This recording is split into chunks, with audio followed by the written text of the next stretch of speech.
Hello, Avery. Welcome to Roll for Adventure. How are you? I'm doing good tonight, I think. It's actually, because of the time zone difference, pretty late here. It's about 11:30 right now. So to be honest, I'm a little bit sleepy, but I'm doing well. Probably first and foremost, what inspired you to create Monster Hearts the role-playing game? So there's a couple different ways to start that answer. I think the easiest one is that it started with Apocalypse World. I was playing Apocalypse World during its late playtesting stages, and I had an ongoing campaign with several other people in Vancouver: Daniel Wood, John Stone Metzger, Adam Coble, a couple other people. And then when we sat down to play, I think we had a lot of frustrations and disagreements about what the Apocalypse World engine was trying to do. I think we were trying to push and pull it in different directions, trying to tease different types of stories out of the mechanics. And looking back a few years later, we'd all gone off after that game dissolved, and Adam Coble co-wrote Dungeon World, and I wrote Monster Hearts, and John Stone Metzger wrote Dungeon Planet, as well as a Game of Thrones based Apocalypse World hack that I don't remember the name of right now. So part of the inspiration for Monster Hearts was getting into arguments about what Apocalypse World was supposed to be in the first place. Beyond that, in 2010, I left the city. I moved to the country. I was living in a log cabin. I was snowed in for a lot of the winter. And to get through that winter, I just watched all of the kind of like cheesy vampire romance movies and television shows that I could think of. So all of Buffy and all of True Blood and all of the Twilight series. And it was really easy to sink my teeth into. I apologize for that pun now that it's come out. But I I started kind of thinking a lot in the frameworks and in the tropes of that genre, just because I was kind of immersing myself in it so much. And the idea to take Twilight and Apocalypse World and mash them up started as a joke. That sounded ridiculous to me, and I was writing joke mechanics on the Apocalypse World forum, and then someone, I think it was Shreya Sampat, um, who's a cool game designer as well, said that that sounds amazing. You actually need to do that. Um, and then I kind of tilted my head and I looked at it and I was like, you know what? Actually, the more I like tease this joke out, the more it seems like it should actually just be a game. Um, so yeah, the combination of being frustrated with the group that I tried to play Apocalypse World with, watching too much Twilight and Buffy in a single season, and making jokes on the internet kind of all came together, and that was the original inspiration. So, what were your main design goals going into Monster Hearts? Well, so it started as a joke, and so at first it was kind of just poking and prodding at the silliest tropes of the genre and trying to emulate some of the structure of those stories. But then when I started to take the project more seriously, I think, and the reason I started to take it more seriously was that I realized there was an opportunity to interrogate some of the more problematic parts of the genre. Twilight and Buffy and the whole supernatural romance genre tends to be painfully heteronormative and painfully dismissive of women's sexual agency. There's a lot of stories about mortal women waiting around to be overpowered by stronger supernatural men. And so when I was approaching this game, I was like, if I want to play with these tropes, if I want to play with these themes and these icons, then I want to do it in a way that interrogates and dismantles um, those traditions, or at least it gives players the opportunity to do that. And I don't want to do it in a way that's pedantic. Like I don't want to just reverse all of those power imbalances. I want to design a game that actually interrogates them as it plays them out. So, how would you sum up Monster Hearts to someone who's new to role playing? I mean, interestingly, I think it's easier to sum up for people who haven't played role-playing games before than it is for people who have played a lot of them. I feel like selling it to people who haven't played a lot of role-playing games, it's like it's a game that is kind of like sitting down as part of the True Blood screenwriting team, or sitting down as one of the people doctoring a Twilight script. And usually for a non-gamer, I would reference True Blood or Twilight.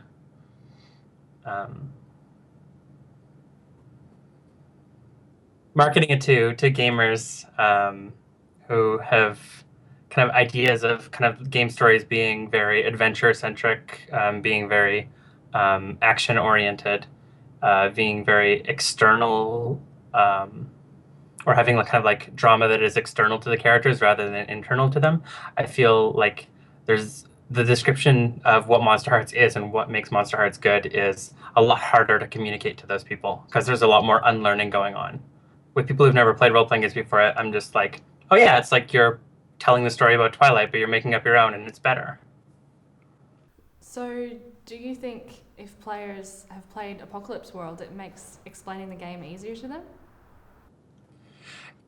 Yes, generally. I feel like when people sit down to play Apocalypse World, they are sitting down to play one of several different kind of games, and one of them is very Mad Max, where everyone has bikes and guns, and there's lots of shooting and killing.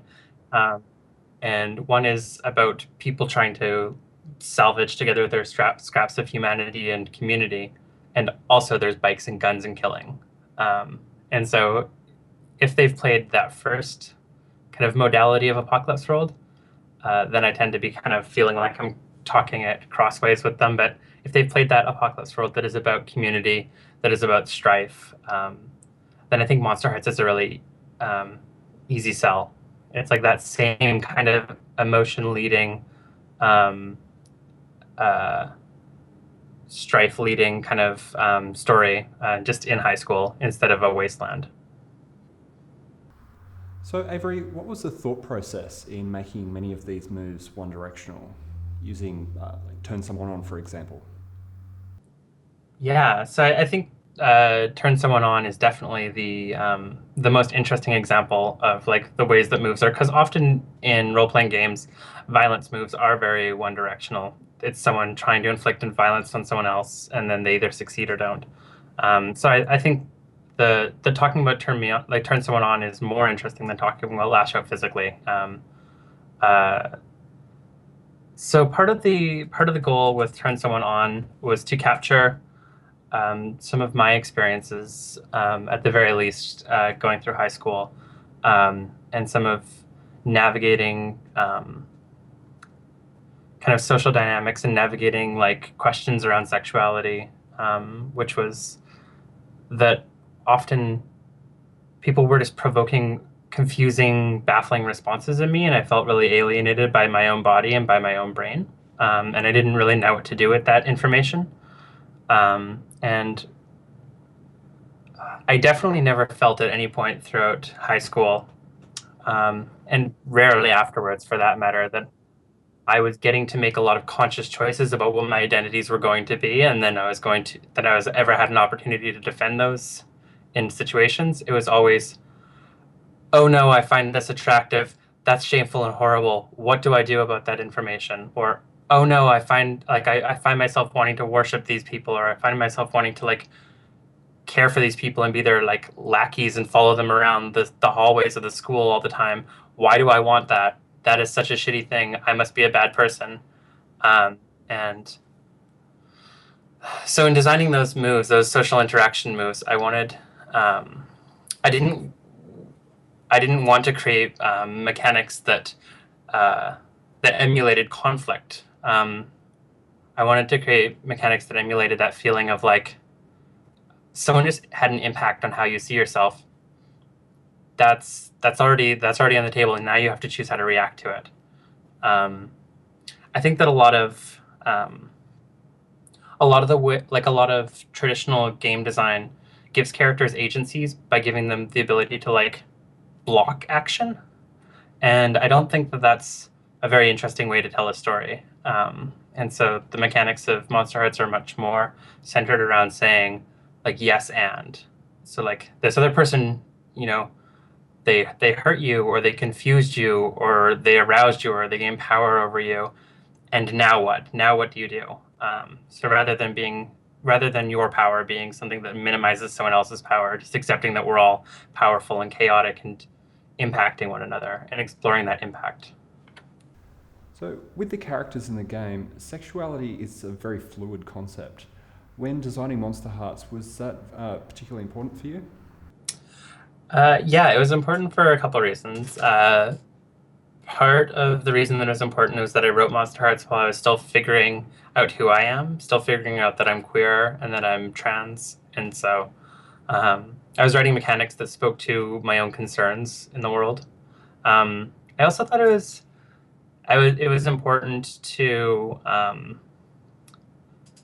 attack or deconstruct, as I said, that heteronormativity that is run so thoroughly through the genre.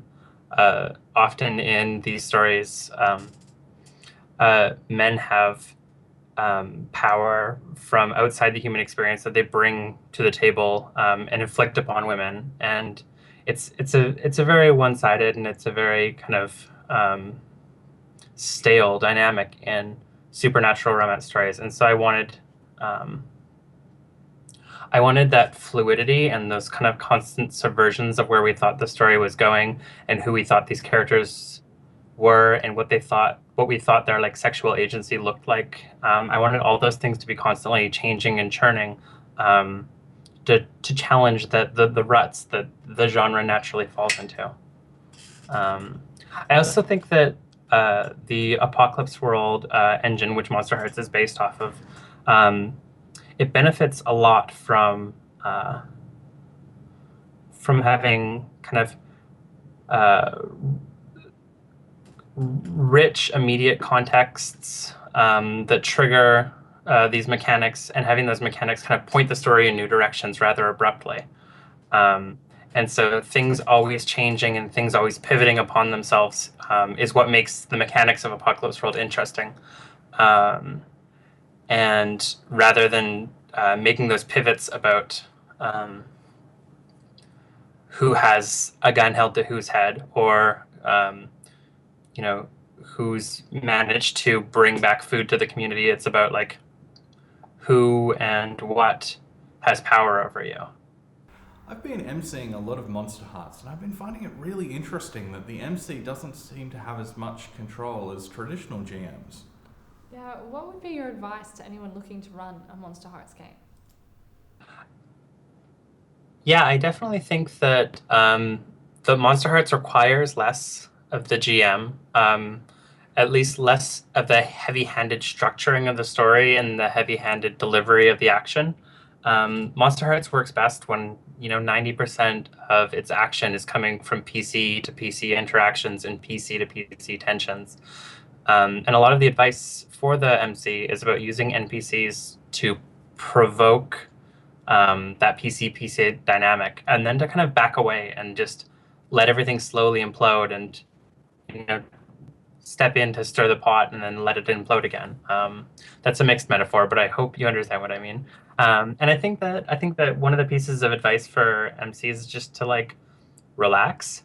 Like you don't have as much to do in this game, and hopefully that feels relieving. But also, I think that the MC in Monsterhearts does have a lot of power, and I think the best way to use that power is with gentle touches. It's to do a lot of listening, a lot of looking at situations and figuring out how the characters are unstable in their power, or where their secret weaknesses are, and then just asking even just like a simple question that reveals that to the other PCs. Not to have big bad NPC vampire lords who you throw into the high school hallways, just to watch people and study them and ask like, so why don't you hang out with the other kids after school?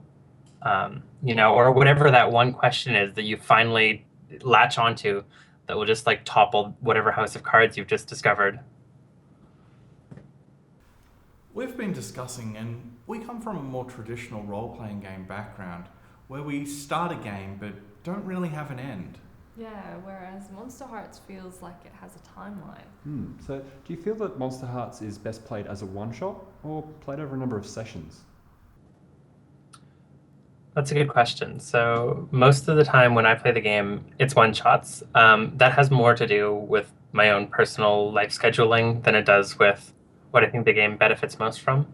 I think Monster Hearts benefits most from kind of 2 to 3 sessions, or like, short mini campaigns. Because I think the action is really tight. I think that people are unafraid to be vulnerable and to take risks and to throw their character in harm's way if they know they've only got a few sessions left. Once people settle into that kind of campaign mentality, they sometimes get more covetous of their character, and more covetous of their character's health and well-being. And if these were real people that we were hanging out with, that would be a great instinct. But since we're telling stories about how their lives are messy and ruinous, it can stimulate the action, I think, a little bit. And so, I think Monster Hearts tends to really flourish in those kind of 2 to 4 session campaigns. I think it suffers when people try to make it an ongoing, endless kind of campaign. The rules of the game specifically tell you not to do that. They tell you, once someone triggers their 5th advance, you've got one more session and the season's over, and then you have to go play a different game.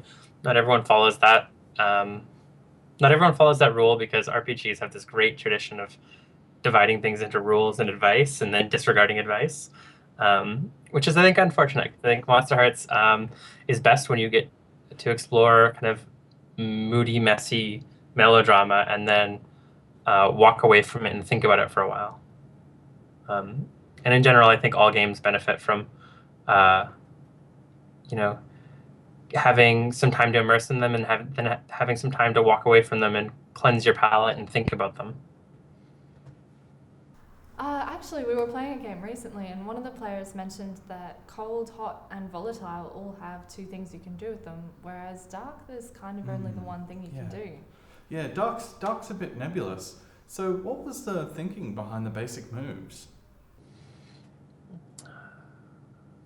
Yeah, that's a good question. I think I've got a couple different answers. The first is those were the 7 basic moves, and that's how they got distributed. And maybe Dark did just get a little bit less love. I also think that there's something interesting going on with the Dark move, which is Gaze into the Abyss, which is that, like, I wouldn't call it a beneficial move. Technically, if you roll well, you can get some insights and I think carry +1 forward to future situations. But generally, it's about emo melodrama. It's about like crying your mascara down your cheeks and wallowing and stewing and letting malign influences encroach upon you. And so I think one of the things that I really like about the way that moves are distributed across stats is that, like, the only move that Dark has isn't even like in terms of action and like effectiveness of character, it isn't even a good move. But it's this like invitation to like, hey, I know you're already ruining your life, but like maybe you want to ruin your life like a little bit more. Like maybe you want everything to be worse, and maybe you want to like increase the weird dial on this whole story just a little bit more. Because it's definitely like an easy way to, like, if you want more weirdness and if you want new types of weirdness, you can just gaze into the abyss and you'll probably get more. It's a good way of injecting weird. So I kind of like that the Dark exists primarily as an invitation to make everything worse. I like that it's not really a beneficial stat for most people. I mean, for other characters, for the witch, it's a very proactive, effective stat. It's how she gets all of her power. But I like how that distribution of moves across stats kind of like undermines the idea that the reason you have a character is to make them effective and capable and good and to achieve things. Like the reason you have a character in Monster Hearts is to ruin their life, and Dark makes it pretty clear how you're going to ruin their life. You mentioned that you actually like the imbalance of the moves with the stats. So would it hurt the game if you house ruled in another Dark move, like scare someone or weird someone out? I don't think that it would suffer. I think that it would create a different dynamic. But at the end of the book, there's actually a chapter on hacking the game, kind of dismantling it or drifting it in different directions. And I'm pretty sure that one of the examples there is about like what happens if you want a game about people kind of like teleporting or jumping between shadow dimensions. And it suggests that dark would be a good stat for that. I could be wrong, but I think that's what the book says. So I think that people making the game their own is totally fine. Part of what Apocalypse World and all of the games kind of based on it, I think, do really well is that they're modular, and so you can pull different sections apart and put them back together in different ways. And what makes it more coherent or more effective to like play with that modularity in Apocalypse World than in some other games is that the game also comes with principles and agendas. So it's like there is a clear guiding vision part of the document that says, like, I mean, if you're going to screw around with the structure of the game, do remember that this is what the game's intending to do. And so, yeah, I think that if people want to put in other moves for Dark, or if people want to do different things with the way moves exist across stats, yeah, I think there's a lot of potential there. So there's been some expansions made for Monster Hearts. Jackson Tengu's second skins and Skinned for the Skinless, made by Google Plus fans. Do you feel like they add something to the game, or do you feel like they miss something? Yeah. I haven't played with a lot of the fan-created skins. I also haven't actually played at the table with a lot of Jackson Tegu's second skins, though I've read through them all, and we've done a lot of like back and forth critiquing of some of them. I think it's really cool that people. I always just think it's really cool when people are inspired by each other's art, and so I'm excited that people are making things. I think some of the monsters are really gripping to me, and I would print them out and play them at my table. Others, while cool monsters, I feel like a disconnect, I guess, because I look at them and I don't understand like what type of teenager is this? Like, who in my graduating class is this? It seems that some of them are like, I've created a mummy. It's not a high school archetype, it's just a mummy. And I think that part of what I was really intending to do is create a game where kind of being a metaphoric monster and being a literal monster, those were closely like overlaid things. That, you know, if you were a werewolf, you were about, you know, seeking physical like dominion over people, using your body to gain power over others. I mean, also you literally turn into a wolf. But having those two kind of layers of what it means to be a werewolf, I think, is part of what is integral to skin design for me. And I don't think all of the fan skins do that. So I'm excited about some more than others, I guess. I think Jackson Tegu's second skins project is really cool. I contributed 2 things to it. One was a skin called, The Hidden, I believe, which is a character who never shows up on screen. We only ever see them through chat logs, through SMS. We see things that they left behind. We see them through flashbacks. And so the playbook is all about kind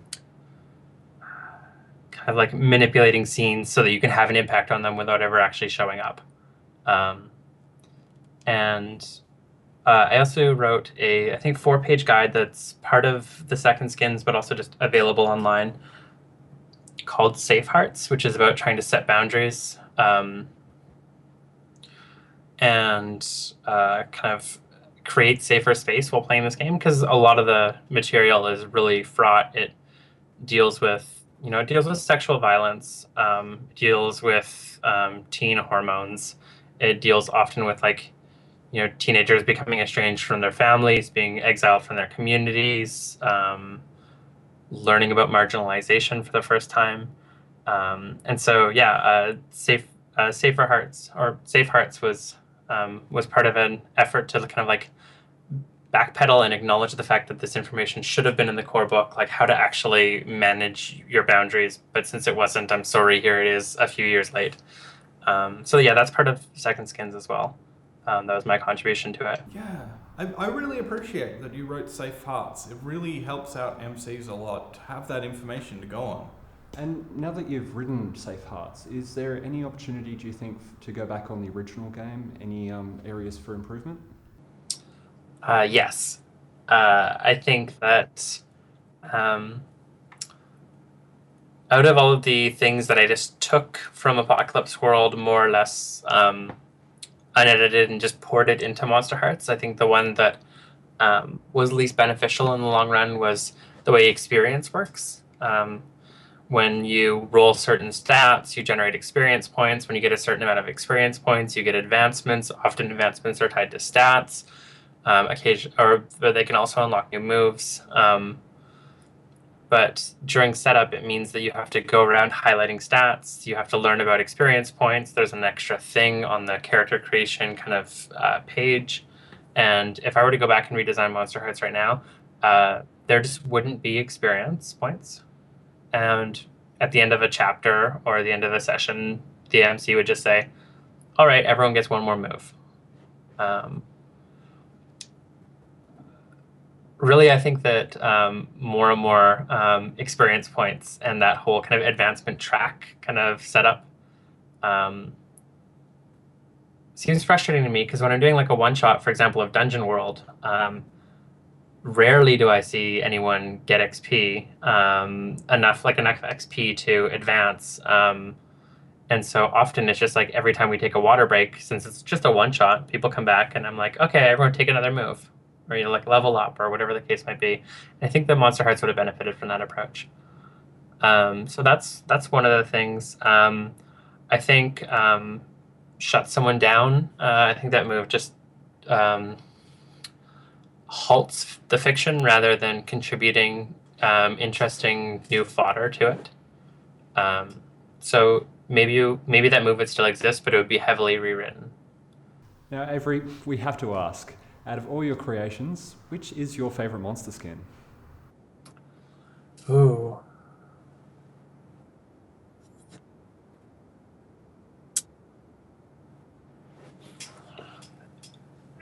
It's either the witch or the mortal. So I'm just gonna break the rules and give you both those answers. I really like the witch. I really like the way it's built around delayed gratification. The way it's built around a notion of justice that applies to everyone but you.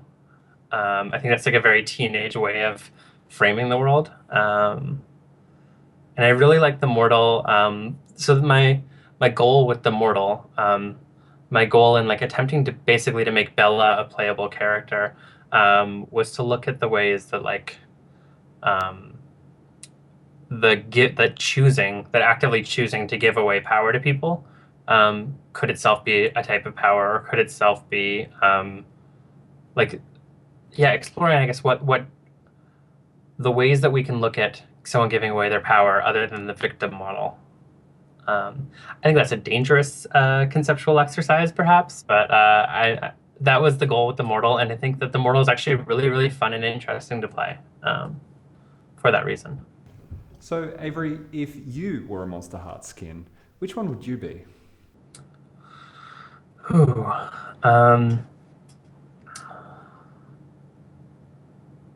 So the skin that I think I was in high school was the Ghost.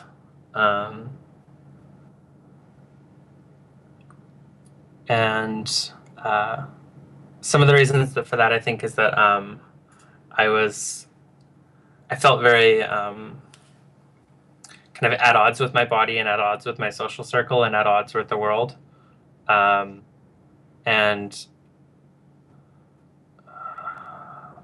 over time became really invested in being at odds with everything. And I think that's part of what the ghost is about. It's kind of constantly choosing to return to your anguish rather than move forward from it, because it's its own type of comfortable. I don't think I'm the ghost anymore, though. I think that I'm maybe the Fae, and I don't have a good explanation for why. Maybe that's aspirational. So Avery, what have you been working on since Monster Hearts? So I've done a few different projects. That same year that I released Monster Hearts, I also released a game called The Quiet Year, which is like complicatedly not quite a role-playing game, I think. It's a map drawing game where you guide a community through a quiet year after the apocalypse.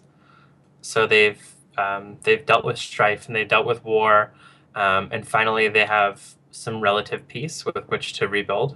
And it's about trying to learn how to bring a community together, both in terms of like learning how to like filter water and build fires and build shelters that can withstand a storm, and then also beyond that, like looking forward and asking like, what do we want our community to stand for? What do we want our future to look like? Who do we want to be in the world now that civilization has finally collapsed? So The Quiet Year is that game. It's a map drawing game. There's a lot of oracle cards involved.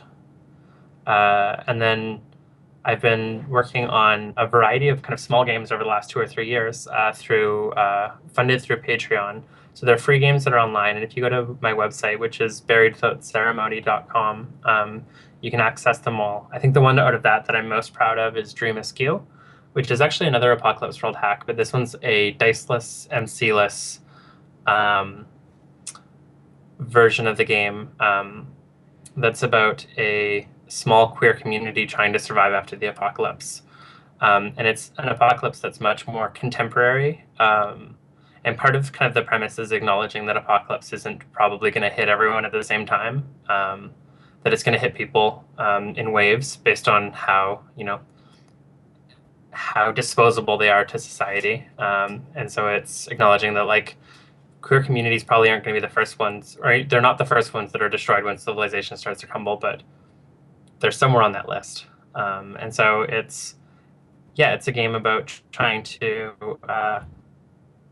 figure out what to do with your relationships and your power when society kind of shuts you all out. It was designed for one-shot play. It was designed because I kept on bringing Apocalypse World to meetups and never quite having enough time to get in a meaningful story, because setup just took 20 minutes too long, and there was just one or two too many mechanics to explain all at once to new players. And so Dream Askew was kind of my remix of Apocalypse World, I guess. So those are some of the things that I've been working on. What does the future hold for you now? So some of the projects that I'm working on over the next couple months, in May, I'm organizing a convention or a retreat. It's called New Stories Retreat. And the idea is to bring people from different kind of indie game communities together to share space. So people from indie video game development and from different LARP communities and from the tabletop and from board and card game communities, to pull them into the same space to get them to think about kind of like the ways that identities and social justice issues intersect with games, and to like try different types of games generally. So that's happening at a summer camp in May. And there's info about it at newstoriesretreat.com. So that's one of my projects. And then I think about a month after that, Game Chef's happening. So Game Chef is an annual game design competition. It's been running for over a dozen years now. And people are given ingredients and prompts and collaborate or work individually to create new role-playing games across a 9-day span. It runs multinationally and multilingually. So last year there was, I think, 7 participating languages, and over 300 different games got submitted. And I'm hoping that this year both those numbers go up again. So I'm working on those two things, and then as I mentioned before, I have a Patreon that funds the creation of kind of like small experimental free games. And that's patreon.com/Mcdaldno. And I don't know what my next project is that's going to be coming out of that. I got a bunch that are kind of stewing in the back of my minds. One's actually not so much a game as like a divinatory card deck that's kind of a reinterpretation or a deconstruction of the tarot. So for people who are maybe gamers or maybe not, but who are witches, hopefully that'll be exciting and interesting. So yeah, those are the projects I have coming down in the next few months. Well, thanks very much for coming on the show today, Avery. We really appreciate it. Yeah, thank you so much. It was actually really fun.